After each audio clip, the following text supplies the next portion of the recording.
Spoilers for literally the entire series. Being a Kingdom Hearts fan is so weird in this day and age. Beyond the fact that this series is literally a mashup of two companies that don't particularly fit well together, we also have to deal with the fact that our main character is either dead or double dead, a duck that has the power to blow away a continent, and writers who are either unable to or unwilling to explain some very key stuff without jumping through hoops, but will go above and beyond to show or explain the smaller behind the scenes bits. And it's in this type of writing where we find power scaling that is weirdly pretty consistent overall. With all that said though, the final part of the Xehanort saga is officially over, and with a new saga on the horizon, it's time to ask, out of all the Guardians who played a part in saving the universe, which of them is the strongest? A few things to consider before going into this. 1. Strongest means which of these people could beat the others in a fair one-on-one fight, not based on who is the strongest in one attribute. Terra is physically stronger than Aqua, but Aqua could beat him easily in magic. Neither of these definitively say who would win in a fight. 2. This list is based on abilities these characters have on their own. No outside assistance allowed. This means no summons, D-links, forms requiring more than one character, or moves that can only be used in team-ups. 3. This is taking into account information from every bit of material released on Kingdom Hearts by official sources that I can read. Sometimes the information of one source goes against another. In these cases, the game takes priority as it is the main canon. However, the feats pulled off by their manga counterparts will be used for reference points. Likewise, fights that are up to player skill and methods of beating said enemy will also go to the manga. Otherwise, we'd be saying that Sora barely a day into his adventure could already beat Leon in a fight. Which is just no. 4. The abilities that will be counted in this only include abilities had during the final battle, both the original and the alternate version of them. Abilities had before but were lost prior to the final battle do not count. Likewise, abilities gained after. So, Sora doesn't get to use the Keyblade. Or the Kai Blade. X-Blade, that one. 5. The new organization upon coming back have also gotten a decent power boost. By how much is unknown, but if they're pulling out moves they've never shown before and beating opponents who they either previously lost to or tied to, it's at least a significant amount. And finally 6. This is not an overview of everything in the series. This video is going over some basic background for the characters and the abilities they have. That's it. There are plenty of legitimate and comedic rundowns of everything in the series, so if you want to watch those, be my guest. Otherwise, wait for me to be bored enough to make a beginner's guide to Kingdom Hearts. With all that said, let's begin. So fun fact, this was supposed to be Kairi, but then Remind happened and I had to change like half my list. Also, just to clear things up, yes I know his real name is Lee, but in KH3 he asked Kairi to refer to him as Axel. Probably because of being reminded of Xion, but either way it sounds better and I'm using it. He started out with his frisbees, but after becoming a nobody, decided to switch to spikier ones that are on fire. After that, he started going off on a lot of his icky jobs, which is just Disney talk for beating the crap out of and or murdering someone. And he got pretty good at it too. For example... No! Please don't! I don't want to... Goodbye.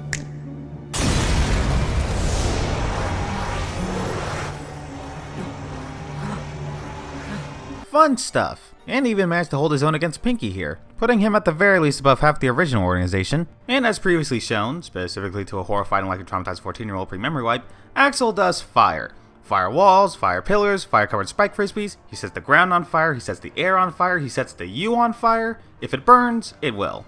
But as cool as that is, as time went on, people just kept passing him by. Sora had him on the ropes before a retreat, Roxas stomped him pretty casually, and the manga Riku handled him easily too. Really his best feat is being able to just barely beat a close to fully powered up Xion. But with the power up God since coming back, she's filled that power gap and then some. Even with all the training done, by the end of it he was only able to stay right about at Xion level. And if that isn't enough to prove he should be at the bottom, look at it this way. Out of all the Keyblade wielders, only one of them got their weapon grabbed, broken, and then got blasted down in roughly 8 seconds. Granted, he was tired out from his fight and going against one of the organization's strongest members, but when you're the only one whose weapon can be grabbed mid-attack casually, you aren't really making a great case for yourself. Speaking of being right about at her level, being what I can best describe as an imperfect replica of Roxas, based off of Sora's memories, made by the organization, Xion shares many of the same basic moves Sora used during his first adventure, but more developed from more training. Though before being able to use the Keyblade, she relied entirely on magic-based projectiles. Through using Roxas like a battery as well as training on her own, she quickly grows to match with some of the strongest members of the organization, hitting with quick and powerful attacks as well as developing some magic-based abilities like magical shields and holy, in which she calls down pillars of light to beat down opponents. Luckily not like that anymore. It's also worth noting that it's unclear if she has an actual Keyblade at this point or not, since it was called the Sham by Riku, and it's unknown whether she got a real one from the organization after coming back. Granted, it seems to work like one and it helped in doing this, so who really cares? Maybe they just grabbed one from the Keyblade graveyard or something.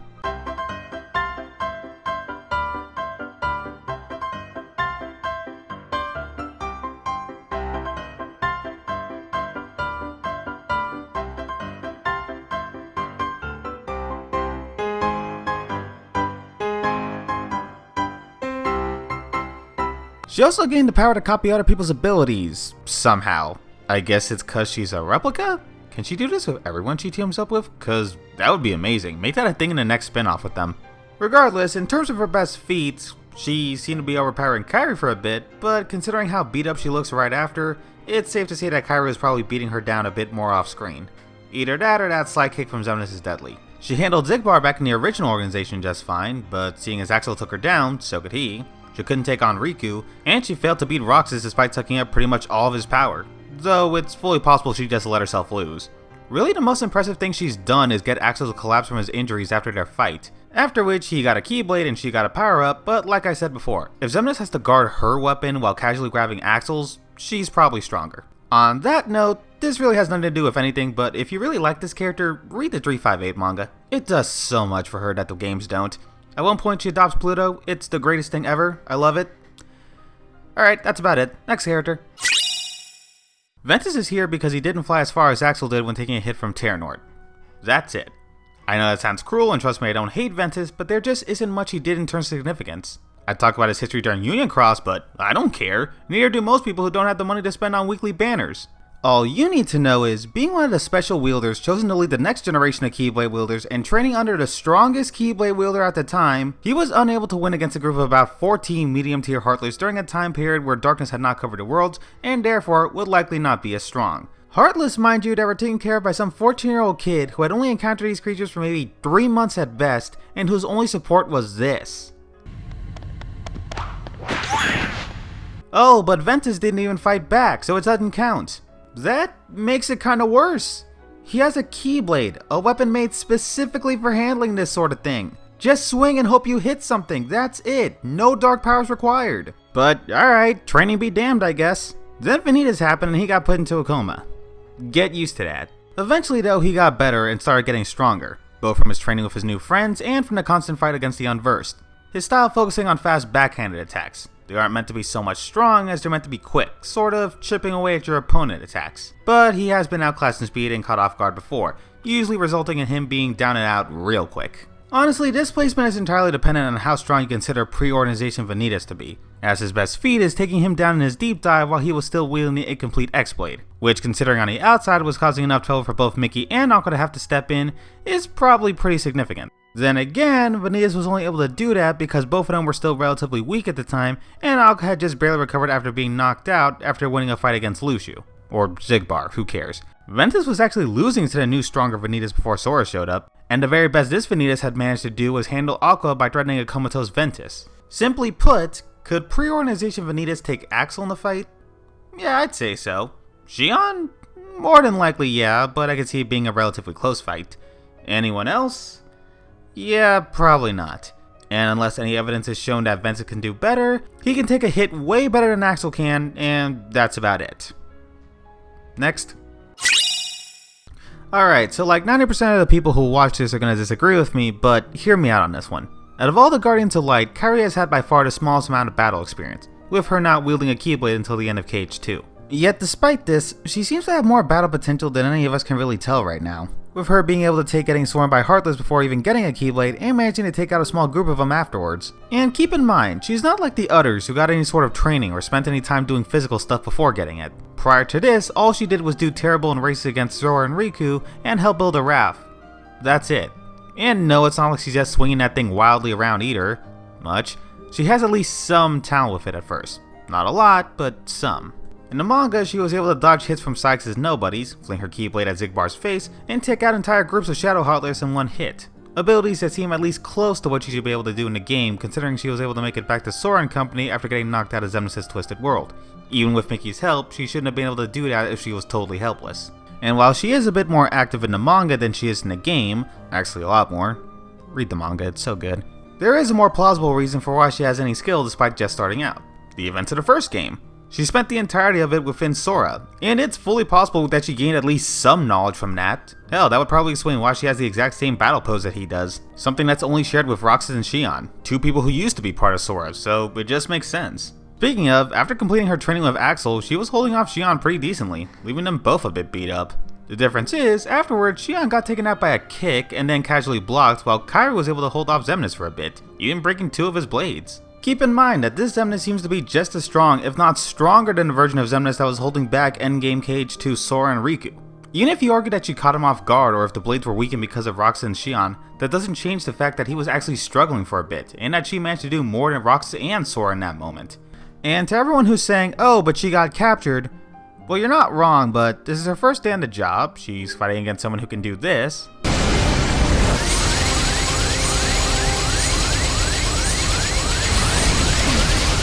And I don't really think that any of these guys would do particularly well on their first day post-basic training either. No.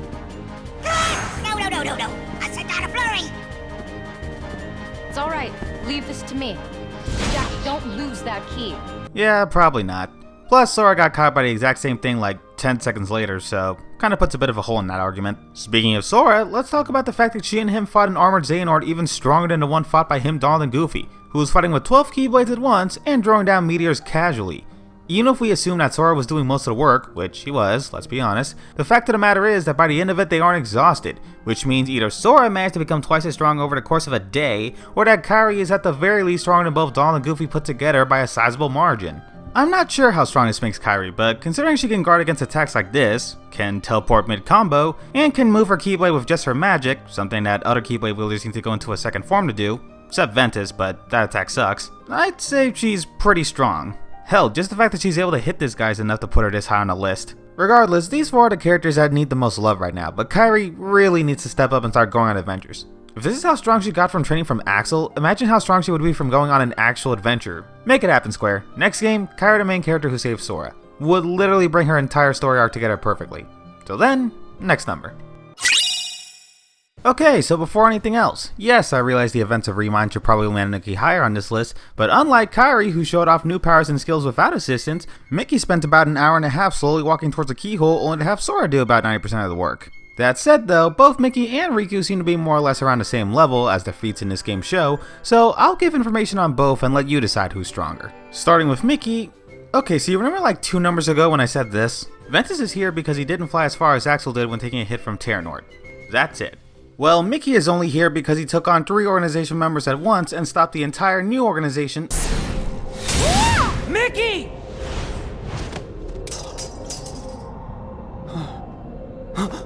I said hands off! Almost the entire new organization with magic. That's it. Now that sounds really impressive, and on paper it is, but it's in the fine details where you realize just how unimpressive he is compared to the others. Now Marluxia at his best is pretty close to Axel now. It's hard to say which one of them is stronger, personally I put my money on Marluxia, but the point is he and likely the other two are pretty close to Axel's upper limit. Now while beating Axel alone isn't exactly that impressive, beating 3 Axel level fighters at the same time would be impressive. Except, he's not beating them. In fact, he's getting the crap kicked out of him while Xemnas just floats around doing nothing. At best, he's able to dodge them because of how small and fast he is. Him using Stopsa to stop everyone except for young Xehanort is pretty impressive in theory, but he was only able to do that because he came out of literally nowhere and surprised everyone. I'm pretty sure the aforementioned ass whooping is enough proof to show that this tactic doesn't exactly work in direct combat unless his opponent is dumb enough to stand still or doesn't know that he's coming. Also not helping is the fact that he never really fights on his own. Like, it's always group fights. You'd think that someone who trained under the strongest sorcerer of all time and has spent the most time as an active Keyblade Master, he would do more, but nope.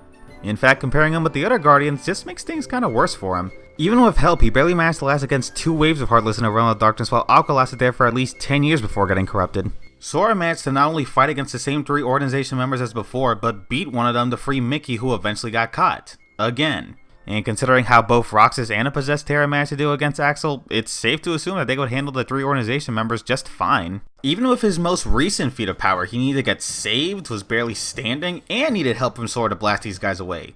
These aren't exactly the qualities you'd see in someone who would count as one of the strongest of the Guardians. But hey, at least he lasted about the same amount of time that Riku did in the Realm of Darkness, so that has to count for something, right? Well, let's talk about Riku and see how he measures up. Spoiler alert, he peaked in Cage 2. Now he's got a lot of history in these games, so we're gonna try to speed things along.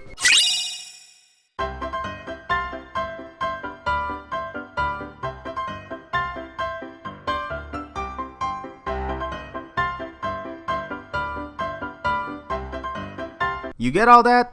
If not, the TLDR here is Riku has kicked a decent amount of ass using both the powers of light and darkness to become a Keyblade Master. But even with all that power, the only reason he and Mickey even made it to the final battle is Sora saving their asses at the last minute.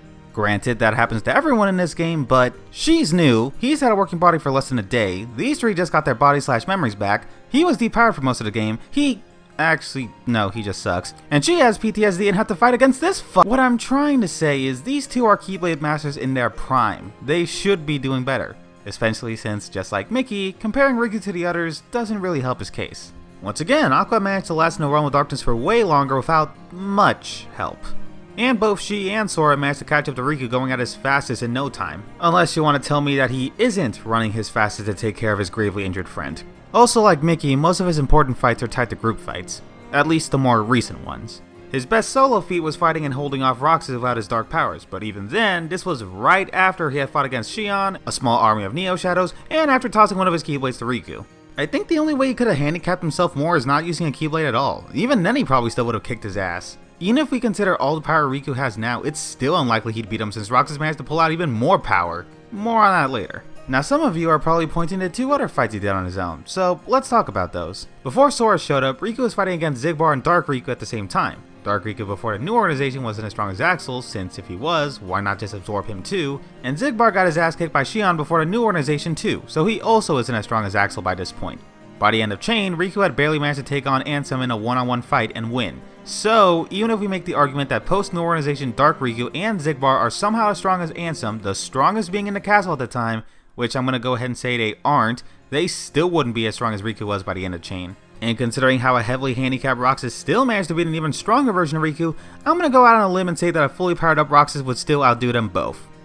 By a lot. But this still leaves Ansem. Riku is clearly fighting against him too, but Ansem isn't doing a thing to him. And considering Ansem's final words, that makes sense. He doesn't care about any of this. He accepted his fate. He didn't even say anything when he found out they were being betrayed, so why would he do anything to Riku? At this point, him fighting against anyone is more of a test of both him and Sora, which would explain why he only started fighting when Sora showed up. And once he saw what he needed to, he went off on his way to wait for them at the end.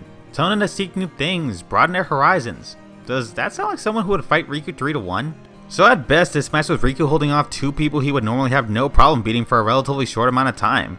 As for the young Xehanort fight, I refuse to believe that young Xehanort is stronger than a fully powered up dual-wielding Roxas. I refuse, and will prove that in part 2. Speaking of, that about wraps up what I wanted to do for part 1. Truth be told, this was supposed to end with Mickey as number 6, but I figure he and Riku are so close I might as well just group them together. I'll be releasing the second part in like 3, 5 days, 10 months, I don't know, depends if we're still alive or not. Till then, take care.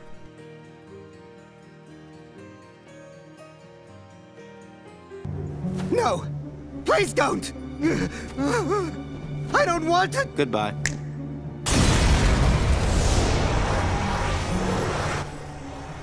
Still the best scene in the entire game.